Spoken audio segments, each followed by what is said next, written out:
मकान नंबर 13। क्या रहस्य है इस मकान का और कितने भूतों ने इस पे कब्जा किया था। जब एक इंसानी फैमिली इसमें आई और उसके बाद क्या हुआ, तो चलिए चलते हैं, स्टार्ट करेंगे इस कहानी को। और ये कहानी गुजरात से शुरू होती है। तो सच्ची घटना जो हम आपके साथ शेयर करने वाले हैं, उसके लिए अगर आपको मेरी वीडियो पसंद आए तो प्लीज़ लाइक कर दीजिए, शेयर कर दीजिए, चैनल को सब्सक्राइब ज़रूर कर दीजिए। तो चलिए स्टार्ट करेंगे और ये कहानी शुरू करते हैं।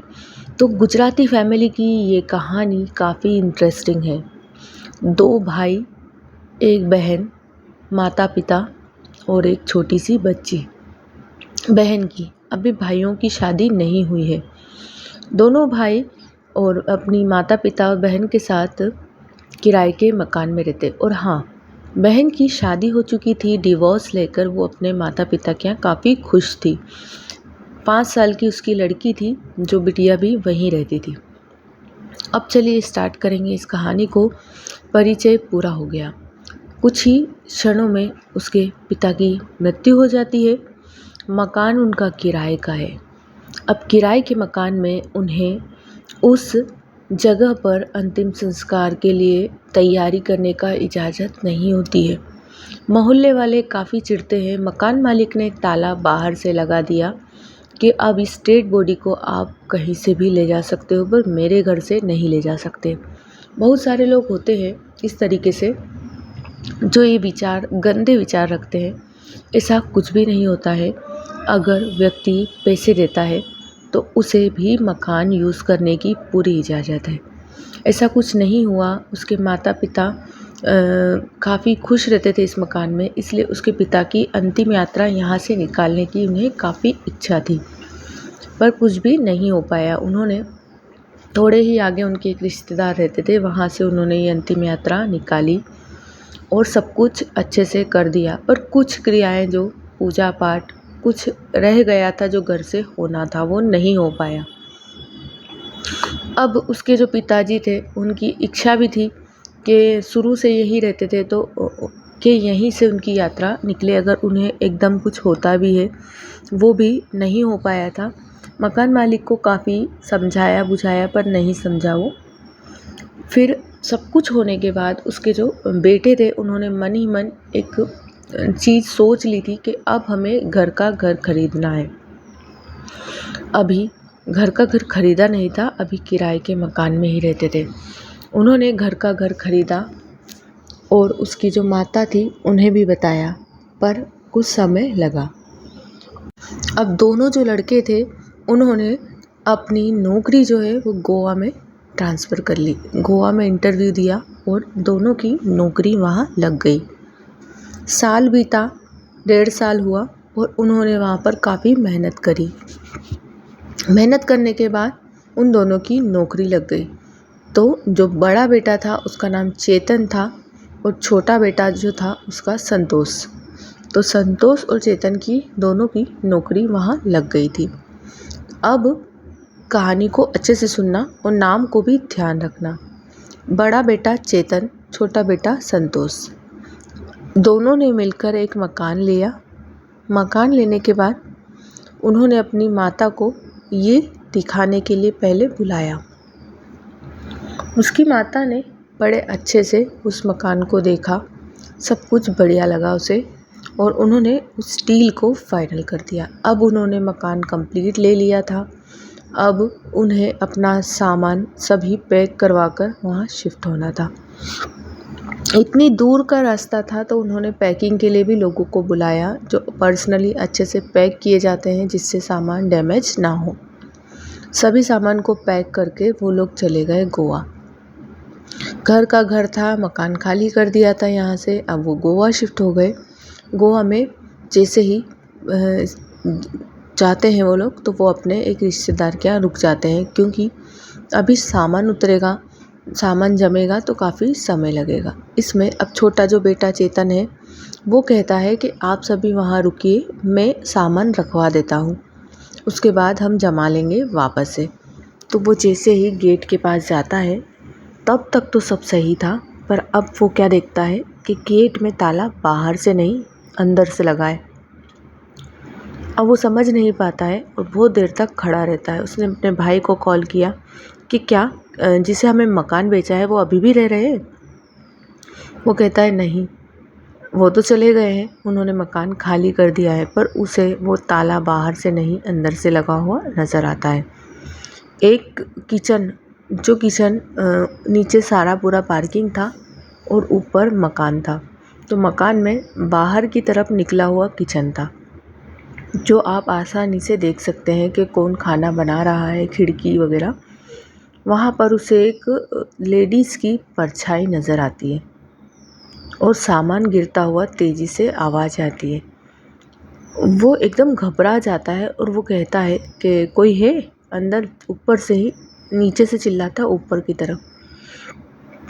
कोई भी रिएक्शन नहीं आता है। इतनी देर में वो अपनी जो भाई थे उन्हें बुलाता है। उन्हीं के साथ उनकी दीदी और मम्मी भी फैमिली में सभी आ जाते हैं। नया मकान है तो थोड़ा सा डर भी सभी को है। जैसे ही वो आते हैं वो ताला गायब। उन्होंने सीधा दरवाज़ा खोला। उसके भाई संतोष ने कहा कि अभी तो ताला अंदर से लगा था, तभी तो हम सामान लेके यहाँ खड़े थे और इतनी देर में ताला खुल जाता है। ठीक है, उसने ध्यान नहीं दिया, कुछ उसकी गलती होगी। फिर वो अंदर चले जाते हैं। अंदर जाकर ऊपर सामान रखाने लगता है। सारा सामान शिफ्ट कर देते हैं वो लोग। अब इन्हें जमाना है, अभी सामान जमा नहीं है। पर उसके पहले उसकी मम्मी के हाथ में एक माता जी की मीन्स के जो उनके गुरु इष्ट थे उनकी मूर्ति थी। तो वो मूर्ति वो वहाँ स्थापित करना चाहते हैं कि हम भगवान के यहाँ हमारी मूर्ति को स्थापित कर देते हैं, फिर जो भी क्रिया होगी वो स्टार्ट करेंगे। अब उनके भगवानों की उनने पूजा पाठ सभी कर दी और पूजा करने के बाद ही उन्हें किचन में से तेज़ी से आवाज़ आई। आवाज़ केवल संतोष को सुनाई आ रही है, अभी किसी को नज़र नहीं आ रहा है कुछ भी। संतोष काफ़ी घबराने लगा। उसने कहा किचन में से कैसी आवाज़ आ रही है? उसकी माता ने कहा क्या गलती कर रहे हो तुम, बार बार एक ही चीज़ दोहरा रहे हो। मैंने कहा है ना कि कोई अपशगुन चीज़ें तुम अपने मुंह से नहीं निकालोगे। अभी हम नए मकान में आए हैं, अभी ओपनिंग भी नहीं हुई, अभी ये शिफ्ट हो गए हैं। अब इन्हें ओपनिंग के लिए पूजा पाठ भी करनी है, सभी चीज़ें करनी है। पर हाँ, अब जब संतोष को वो उसकी जो माता थी वो चिल्ला रही थी, जब उसी के पीछे से एक तेज़ी से लेडीज़ की परछाई नज़र आई, दिखती जाती हुई नज़र आई। संतोष कहता है कि माता जी पीछे घूमिए, आपके पीछे मैंने कुछ देखा है। वो देखती है और कुछ भी नहीं दिखता है, तो वो वापस उसे चिल्लाने लगती है। अब दूसरा दिन होता है और दूसरे दिन भी उसे यही सब नज़र आता है।